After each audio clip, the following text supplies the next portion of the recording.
प्रिय भक्तों, जय श्री राम। आज हम गीता प्रेस गोरखपुर कल्याण भक्तमाल अंक से भक्त विट्ठल पंत की कथा सुनाएंगे। सत्य कथा। ये भक्तों महाराष्ट्र के श्री ज्ञानेश्वर संत जी के पिताजी थे। ये आज हम इनकी बहुत ही मधुर कथा सुनाने जा रहे हैं।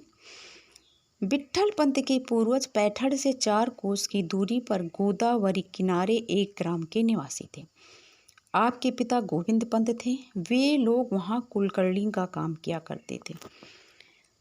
ये माध्यान्ह दिन शाखा के यजुर्वेदी ब्राह्मण थे। बाल्यावस्था से विट्ठल पंत को वेदों और शास्त्रों की अच्छी शिक्षा मिली थी, इसलिए बहुत बड़े ज्ञानी, विरक्त और ईश्वर भक्त थे।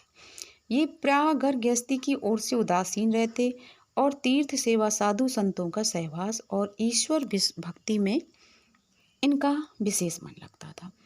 इसी से ये विवाह न करके छोटी सी अवस्था में तीर्थ यात्रा को निकल पड़े। इस प्रकार जब ये पूना के पास आलंदी ग्राम में पहुँचे, तब वहाँ के सिद्धेश्वर मंदिर में ठहरे थे। आप देखने में तो ज्ञान संपन्न थे ही, पर साथ ही वृत्ति बड़ी निर्मल थी। इनका आचरण बहुत ही पवित्र था। यहाँ के कुलकर्णी सिद्धो पंत ने अपनी सुशील कन्या रुक्मणी बाई का विट्ठल पंत से विवाह कर दिया।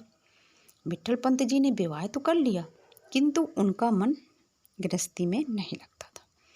वे प्रायः भगवत चिंतन में लगे रहते थे और यही सोचा करते थे कि कहाँ झगड़ा अपने पीछे लगा लिया। रुक्मणी बाई अत्यंत पतिपरायणा थी, फिर भी वह अपने ईश्वर भक्त पति को अपने बस में नहीं कर सकती थी।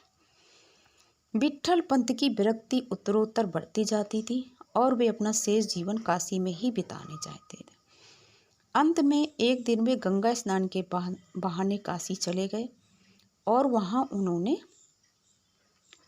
स्वामी रामानंद जी से संन्यास ले लिया। इधर रुक्मणी बाई 12 वर्षों तक उग्र तप करती रही।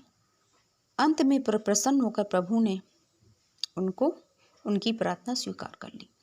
एक बार ऐसा संयोग हुआ कि रामानंद स्वामी रामेश्वर यात्रा को जाते हुए आलंदी ग्राम में ठहरे।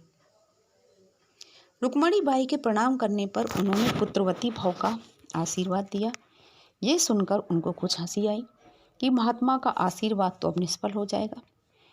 रामानंद स्वामी को जब ये ज्ञात हुआ कि इनका पति काशी में संन्यास ले चुका है, अतः आशीर्वाद कैसे पूर्ण होगा, तब वे रुक्मणी बाई से उसके पति की अवस्था, रूप, रंग आदि के बारे में पूछकर उन्होंने अनुमान कर लिया कि ये वही चैतन्याश्रम स्वामी हैं। चिंतित हुए कि निसंतान युवती को छोड़कर संन्यास लेने वाला व्यक्ति और उसका गुरु शास्त्रीय दृष्टि से दोनों ही दोषी होते हैं। श्री रामानंद स्वामी जी ने अपनी यात्रा रोक दी और वे रुक्मणी बाई और उसके पिता आदि को साथ लेकर काशी लौट गए। चैतन्याश्रम स्वामी को बुलाकर सब हाल पूछा और उन्होंने उनको आज्ञा दी कि वे पत्नी सहित आलंदी ग्राम में जाकर गृहस्थ आश्रम में रहे। चैतन्याश्रम भी गुरु की आज्ञा को टाल नहीं सके। इस प्रकार वे सन्यासी से पुनः गृहस्थ हो गए। अब विट्ठल पंत और रुक्मणी बाई पर अब दूसरी विपत्ति आ गई। किसी सन्यासी का पुनः गृहस्थ आश्रम स्वीकार करना एक निंदनीय बात थी और इसे समाज किसी प्रकार सहन नहीं कर सकता था। और फिर ये उस समय का सामाजिक दृष्टि से ये इस प्रकार सन्यास आश्रम का अपमान होता था और गृहस्थ आश्रम में भी कलंक लगता था। फलतः सब लोग विट्ठल पंत की निंदा करने लगे और उन्हें अनेकों प्रकार के कष्ट पहुंचाने लगे। केवल यही नहीं, ब्राह्मणों ने उन्हें अपने समाज से बहिष्कृत भी कर दिया। परंतु ज्यों ज्यों लोक निंदा बढ़ती जाती थी, त्यों त्यों श्री विट्ठल पंत की शांति, गंभीरता और अध्ययन की मात्रा भी उत्तरोत्तर बढ़ती जाती थी। वे अपना सारा समय शास्त्रों के अध्ययन, आत्मचिंतन और ईश्वर भजन में ही व्यतीत करते थे। लोक निंदा की ओर उन्होंने कुछ भी नहीं ध्यान दिया और रुक्मणी बाई भी अपनी पति की सेवा करके प्रसन्न रहती थी। समय पर उनके 3 पुत्र और 1 कन्या हुई। पुत्र थे निवृत्तिनाथ, ज्ञानदेव, सोपानदेव तथा मुक्ताबाई। ये उस परिस्थिति में एक चिंताजनक बात थी। अब विट्ठल पंत की अवस्था भी बड़ी सोचनी थी। अब उन्हें कहीं कहीं भिक्षा तक भी नहीं मिलती थी। कभी कभी फल मूल, कभी तृण और पत्ते, कभी कभी तो केवल जल पीकर रहना पड़ता था। किंतु फिर भी मन माया के बस में नहीं हुआ। वे सब प्राणी अपने आत्मानंद में मग्न रहते थे। सौभाग्य से तीनों पुत्र बड़े ही कुशाग्र बुद्धि और स्वयं पिता भी शास्त्रों के पूर्ण पंडित थे।